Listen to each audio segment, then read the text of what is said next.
Kita mo, totoo yung sinabi ko na yung tungkol sa NPA, sinang Inday Million na sila. Diba?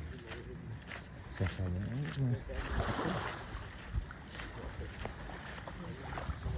ako yung siguro hindi ako nagpa-Manila. Baka patay ka na. Medyo. Medyo pa. Malamang. Kung May aso na doon. nag-abroad Laki ng aso to. Mamang, hindi rin tayo magkikita. Kasi kung nag-abroad ka ka, nagpunta na ka sa Amerika. Saan niya? Australia ba yan? Ang nag-ano pala yan. Kaya sabi ni Ate Mimi, si Mamang, kasi